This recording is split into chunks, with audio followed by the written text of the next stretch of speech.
Bonjour à toutes et à tous, merci d'avoir choisi 8 Mont Blanc. Nous sommes ensemble pour une nouvelle semaine d'actualité et voici tout de suite les titres de ce lundi 21 mars. Les fromagers des pays de Savoie refusent le Nutri-Score. Cette nouvelle classification des aliments défavorise les fromages savoyards. Ces stars de la gastronomie de nos départements se verraient en effet plus mal notés que des produits industriels transformés. Explication à suivre. Et puis l'aventure a débuté en 1972. La station de Pradly-Saumon en Haute-Savoie a soufflé ses 50 bougies ce week-end. Un demi-siècle de glisse célébré en beauté sur les pistes et Emmanuel Jaude était sur place. D'ici à la fin de l'année, il pourrait apparaître sur tous les produits dans nos grandes surfaces. Le Nutri-Score est de plus en plus présent sur les emballages. Il classe les aliments de A à E pour attester de leur qualité nutritive. Mais les fromagers savoyards sont inquiets. Leurs productions sont désavantagées par les critères de cette nouvelle classification. Syndicats, nutritionnistes et élus se battent donc en ce moment pour éviter cette notation. Les explications dans ce reportage de Manon Touati. Raclette, Tome de Savoie ou encore Beaufort risquent de perdre leur lettre de noblesse. Si le Nutri-Score s'applique sur ces fromages savoyards, ils n'auront droit qu'à un D, là où un fromage transformé et industriel sera classé C. Cette contradiction inquiète tous les producteurs de la filière qui craignent la perte des traditions et du savoir-faire. Mon ressenti il est que finalement d'un produit de terroir, de territoire, d'un savoir-faire ancestral, on va finalement faire voir aux consommateurs que on a un mauvais produit et c'est pas le cas. C'est un produit simple, transparent vers le consommateur. Alors deux choses, voilà, la simplicité parce qu'en fait il n'y a que du lait, la présure, des ferments et du sel. Ça c'est les ingrédients de base pour faire nos fromages AOP et IGP de Savoie. Tous les fromages avec l'étiquette AOP et IGP sont soumis à des règles. 85% de la production savoyarde est concernée par ces appellations. Il existe là un cahier des charges très strict, notamment sur l'alimentation des animaux, qui n'est pas pris en compte par le Nutri-Score. Selon Anne-Claude, cette classification n'englobe pas tous les paramètres nutritionnels nécessaires pour avoir une notation juste. C'est une aberration d'avoir des Nutri-Scores différents sur ces produits-là, parce que quand on regarde la différence de composition nutritionnelle, on est sur quelque chose de minime. On a 6 grammes de matière grasse en plus pour 100 grammes dans la Tome que dans le Babybel. Quand on mange des aliments, on ne mange pas seulement un agglomérat de nutriments, on mange aussi des aliments qui, non seulement, on espère, vont faire du bien à notre corps, mais vont faire du bien à nos sens, à notre cœur, à notre tête. Ce sont des représentations positives, on mange ces représentations positives. Et ça fait du bien à la tête aussi. Et c'est pas à négliger parce que l'équilibre alimentaire, c'est pas seulement l'équilibre du corps, c'est un équilibre global qui prend en compte aussi le psychisme, les émotions et puis la sensorialité. Lorsqu'un aliment est classé D ou E, il n'est plus possible de communiquer autour des produits parce qu'ils sont jugés trop mauvais pour la santé. Cet élu craint que les consommateurs peu informés délaissent le traditionnel pour des fromages transformés. On est dans une contradiction, tout simplement. On encourage la consommation locale dans nos lycées, dans les cantines. On souhaite favoriser les circuits courts, ce qui répond totalement à ce que font ces productions. Et en même temps, on leur applique un Nutri-Score qui va les dégrader forcément dans l'image qu'elles vont donner aux consommateurs. Moi, je ne me satisfais pas que finalement, nos concitoyens, le consommateur, puisse se dire finalement, c'est moins dangereux, enfin, c'est moins problématique pour moi de boire du coca plutôt que manger du Beaufort. Ça, c'est pas possible. C'est pas possible. L'algorithme du Nutri-Score est complexe, il ne peut pas être bougé. La seule solution pour qu'il ne soit pas imposé aux fromages savoyards serait de les exclure de ce processus.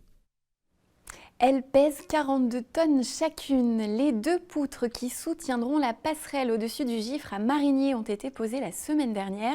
Le pont mesurera 50 mètres de long et 3,50 mètres de large. Il fait partie de la future véloroute entre Annemasse et Chamonix, un itinéraire de 90 km au total. Débuté en octobre dernier, les travaux de cette section doivent s'achever en mai. Sébastien Germain a recueilli quelques réactions sur place la semaine dernière. On écoute.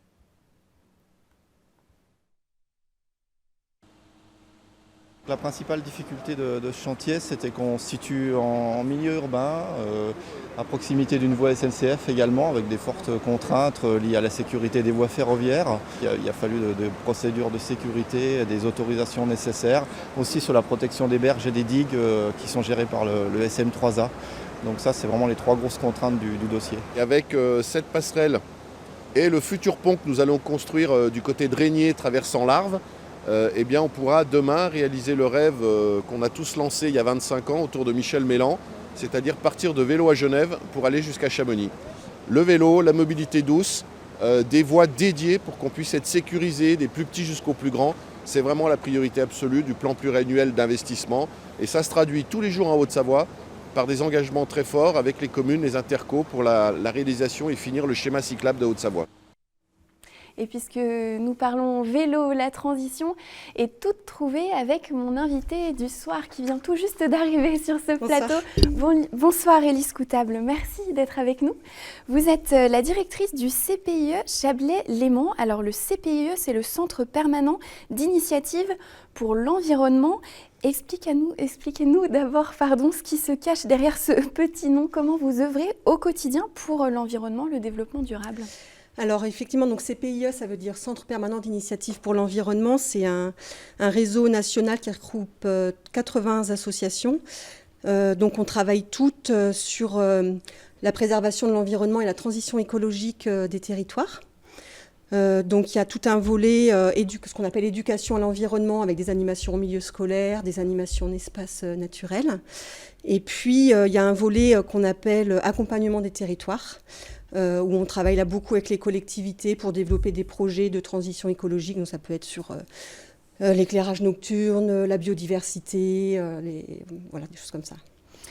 Très concrètement, vous avez évoqué notamment les publics scolaires. Comment vous œuvrez, comment vous sensibilisez ces jeunes, ce public-là, à l'environnement, l'importance de préserver cet environnement ?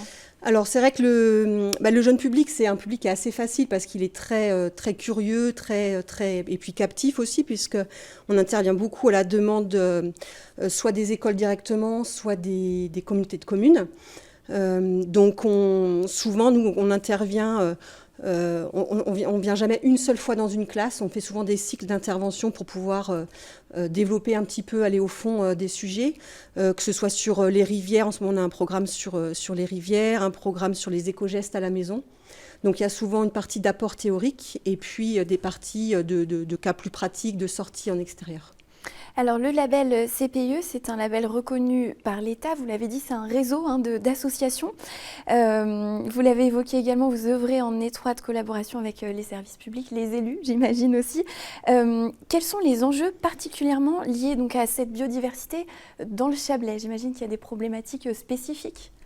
Alors oui, bien sûr, on a des enjeux qui sont liés à la perte des milieux naturels, en fait, parce que on est dans un territoire où il y a qui est très dynamique, il y a beaucoup de constructions qui se font, ce qui fait qu'on empiète à la fois sur les espaces agricoles, mais aussi sur les espaces naturels.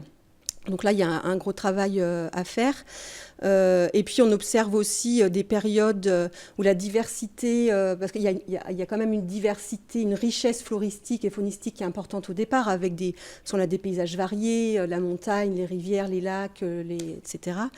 Mais tout ça est un peu mis en danger par à la fois la pression urbaine, la pression démographique, et puis aujourd'hui encore plus avec le changement climatique. Votre secteur d'intervention, si je peux le dire comme ça, il comprend toutes ces zones de la montagne jusqu'au lac ? Oui, alors géographiquement, nous, on est vraiment sur les 3 intercommunalités, Pays des Viens Vallée d'Abondance, comme du Haut-Chablais, et Thonon Agglomération. Donc dedans, effectivement, on a tous les milieux. Après, c'est plutôt en termes de sujets d'intervention, parce qu'en fait, quand on parle d'environnement et de transition écologique, les sujets sont infinis. Donc nous, on a 3 axes principaux au niveau des thématiques. Donc c'est la préservation des milieux naturels et paysagers, l'alimentation durable et la santé environnement. Vous avez un événement majeur à venir. Le dimanche 27 mars à Armois, il y aura une journée autour de la biodiversité de proximité et du jardinage au naturel. Alors d'abord, la biodiversité de proximité, qu'est-ce que vous entendez par là ?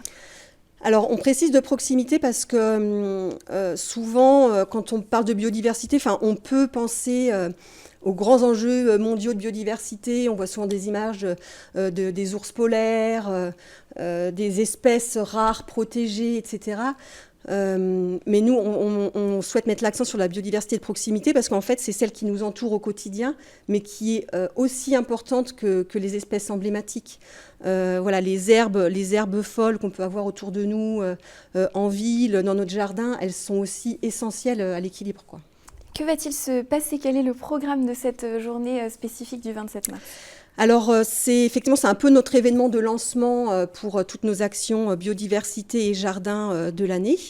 Donc, on a le matin un temps qui est réservé à nos adhérents parce que voilà, il faut bien qu'on les chouchoute aussi un petit peu. Donc là, c'est basé sur une visite d'une forêt privée d'un de nos adhérents où on va visiter cet espace à partir d'un indice de biodiversité pour voir si cet espace est profitable ou non, il est accueillant pour les espèces végétales et les petites bêtes, les insectes, etc. Et puis en fait l'après-midi, donc là c'est vraiment le temps grand public, donc on a 2 ateliers menés par nos chargés de mission. Donc c'est vraiment basé sur un espace de jardin, ça va se passer dans un jardin partagé qu'on accompagne sur la commune d'Armois. Donc il y aura un atelier sur l'étude des petites bêtes du sol, voilà, parce que c'est aussi le sol, un espace qui est très très riche en biodiversité des insectes notamment, et qui sont nécessaires à l'équilibre de l'écosystème en fait, et qui permettent aussi à toutes les choses de pousser, les légumes, les fleurs de pousser dans nos jardins. Donc vraiment voilà, un atelier basé sur l'étude des petites bêtes avec des observations et puis comment on peut favoriser l'installation de ces petites bêtes dans notre jardin, dans nos sols. Un deuxième atelier plutôt sur les pollinisateurs qui sont aussi essentiels au jardin. Donc pareil, avec des observations et puis cas pratiques de terrain, comment on fait pour accueillir le mieux possible tous ces pollinisateurs. Et ensuite, on clôture avec une conférence de Jean-Marcel Dorios, qui est directeur de recherche à l'INRAE de Thonon, sur mais pourquoi on veut protéger la biodiversité en fait. Donc ces temps de l'après-midi sont ouverts à tous, on peut encore s'inscrire ou... Les ateliers sont sur inscription parce qu'il faut quand même qu'on gère un petit peu le monde. Donc sur inscription, et puis par contre la conférence à 17h, elle est en libre accès. On peut retrouver les informations sur votre site internet? Tout à fait.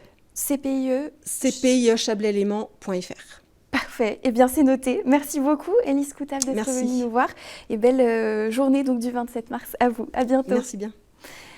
Elle a fêté ce week-end ses 50 ans. Pradly-Saumans, c'est l'histoire d'une véritable épopée. En 1972, quelques courageux ont fait le pari de se lancer dans le tourisme hivernal. Depuis, la station a beaucoup évolué sans pour autant perdre son esprit montagnard, comme l'a constaté Emmanuel Jaude. Reportage.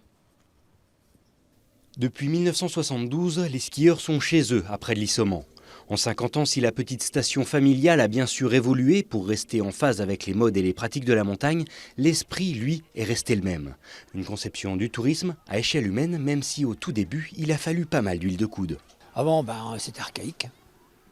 Il faut dire les choses comme elles sont. Les remontées mécaniques, ça tombait souvent en panne. C'était pas non plus, les réglages, c'est pas toujours parfait. Mais bon, le temps a fait, on a avancé. Au départ, on n'avait pas trop d'engins de damage pour nous faire nos pistes de montée. On y faisait souvent la pelle. Après, ils nous avaient acheté un genre de rabot là qu'on tirait à 2 sous les perches. C'était archaïque au départ, c'est vrai. Si aujourd'hui les villages disposent de plus de 16 000 lits touristiques, il ne s'agissait que d'alpage il y a à peine un demi-siècle. Un réel essor économique qui a été possible grâce au pari osé de quelques habitants. Au départ, c'était assez difficile et c'était même risqué, disons, puisqu'il n'y avait absolument rien sur les 2 plateaux. Au point de vue commerce, il n'y avait pratiquement pas de commerce. Si on regarde côté Pradly, la route de la zone, qu'on appelle maintenant, qui traverse la zone, elle n'existait même pas. Il y avait uniquement le restaurant, je crois, Jean de la Pipe sur le Pradly. Côté Saumons, je ne me souviens pas, mais c'était de l'alpage, il n'y avait rien, je crois. Avec plus d'une 50aine de pistes de ski alpin, Pradly-Saumans a réussi à se faire un nom parmi les grandes destinations environnantes. Pour autant, il reste encore du travail afin d'anticiper le futur du domaine skiable en constante évolution. Je pense qu'ils ont fait le plus dur. Il faut saluer l'audace de ces hommes et de ces femmes qui ont su partir de zéro et créer. Ça a mis des années pour qu'on en soit là aujourd'hui. Et aujourd'hui, nous, en tant qu'élus et en ce qui me concerne, en tant que président de la SPL Larama, ça va être de pérenniser l'activité. On a la chance d'être sur un plateau qui est situé entre 1400 et 2000 mètres d'altitude. On a investi également depuis quelques années dans la neige de culture, un projet de 4,5 millions d'euros il y a quelques années de cela maintenant. Ce réseau de neige de culture continuera à être développé, continuer à développer notre offre et je pense qu'on a encore une fois de belles années à vivre à Prades-Lissomont. Une belle histoire et qui n'est pas prête de s'arrêter. En effet, les sports d'hiver font aujourd'hui partie intégrante de l'ADN local, un tourisme faisant vivre 450 personnes dans la station. Et nous restons en station, 729 016 €. C'est un nouveau record pour Glisse en Cœur. L'événement caritatif a réuni plus d'une centaine d'équipes et plus de 1000 participants ce week-end au Grand Bornand. Les dons récoltés lors de cette 13e édition seront reversés à l'association Mon École Extraordinaire. C'est une structure expérimentale qui permet la scolarisation à Annecy d'une cinquantaine d'enfants dont les troubles du neurodéveloppement empêchent tout parcours scolaire classique. Le chèque sera partagé avec l'association Aïna Enfance et Avenir qui œuvre entre autres pour la scolarisation des enfants malgaches. Pendant ce défi de 24 heures de ski, plus de 32 000 km ont été parcourus dans une ambiance festive avec le concert de Yannick Noah et l'énergie des DJ d'Offenbach, vous l'avez vu sur ces images. Et puis nous ouvrons à présent une page sport avec du foot d'abord. Le FC Annecy a signé un deuxième succès consécutif ce vendredi en national, victorieux 3-1 des Corses du FC Bastia Borgo. Les hommes de Laurent Guyot s'accrochent à leur 3e place, synonyme pour le moment de barrage contre le 18e de Ligue 2. Ce sont pourtant les Corses qui ouvrent le score sur pénalty par bas à la 22e minute. El Jawari égalise pour les Hauts-Savoyards à la 35e minute. Le fessé va faire la différence en seconde période grâce à Fillon et Kérémé qui signent les 2 buts victorieux. Prochain match pour Annecy ce vendredi avec un déplacement à Cholet, 12e du classement. Elle termine sa saison en beauté. Tessa Worley a décroché le globe du slalom géant en Coupe du Monde de ski alpin. Il s'agit du 2e de sa carrière. Elle a terminé 4e de l'épreuve ce dimanche à Méribel, alors que la favorite Mikaela Shiffrin a réalisé une véritable contre-performance. C'est une belle récompense pour la puce des Aravis après sa déception au JO de Pékin. Je vous propose d'écouter la skieuse du Grand Bornand au micro de la FFS TV. C'est incroyable, cette journée elle est incroyable franchement, dans mes rêves les plus fous ça se passait comme ça et j'ai réussi à le réaliser, franchement c'est dingue. C'est pas le scénario parfait parce que bah voilà, je m'imaginais plein d'autres choses, mais que ça se joue aussi près, qu'il y ait ce suspense jusqu'à la fin, franchement c'était incroyable. Et de voir le bonheur, le grondement de tous ces Français, l'émotion de mon équipe, mes coachs, mes proches, non franchement je suis juste la plus heureuse de pouvoir partager ça, transmettre ça et c'est tout ce que je réalise en fait pour l'instant. Je réalise encore pas l'ampleur sportive je pense, mais je profite des émotions. Et j'ajoute que chez les hommes, c'est le Norvégien Henrik Kristoffersen qui a décroché le petit globe du slalom. Il a terminé 2e de cette dernière course derrière son compatriote Atle Lie McGrath. Et les Français n'ont pas réalisé malheureusement de performance. Clément Noël a enfourché en 2e manche. Alexis Pinturo a lui terminé 14e. Et puis en ski de boss, Perrine Lafont s'est imposée à Megève ce week-end. Elle a remporté coup sur coup les épreuves single et parallèle sur l'ultime manche de Coupe du Monde. Elle conserve ainsi le petit globe en individuel, mais c'est l'Australienne Jacara Anthony, championne olympique, qui décroche le globe en parallèle et le gros globe de cristal. Chez les hommes, le Canadien Michael Kingsbury a dominé le Japonais Ikuma Horishima lors de cette dernière finale, remportant ainsi les 3 globes de la saison. Côté français, le Châtelain Benjamin Cavet est sorti des 8e de finale, tout comme le skieur de Méribel Sacha Theocaris. Et puis le free-ski était à l'honneur tout le week-end à Megève avec en parallèle des bosses un contest de ski et de snowboard freestyle backcountry. Il fallait aussi lever les yeux pour apercevoir les prouesses des speedriders Valentin Deluc et Tim Allongy. Frenchie. Mathias Giraud, alias Super Frenchie, a également régalé le public avec une démonstration de ski base jump. Il s'était lancé de l'aiguille croche à 2500 mètres d'altitude, comme vous le voyez sur ces images transmises par le Back-to-Back, l'événement qui se tenait donc ce week-end. Après quelques virages, il s'est tout simplement jeté dans le vide avant de déclencher son parachute. Voilà pour ces sensations. Dans un instant, nous partons à la Plagne pour un nouveau panorama. Je vous retrouve demain à 18h pour un nouveau journal. Bonne soirée sur 8 Mont Blanc.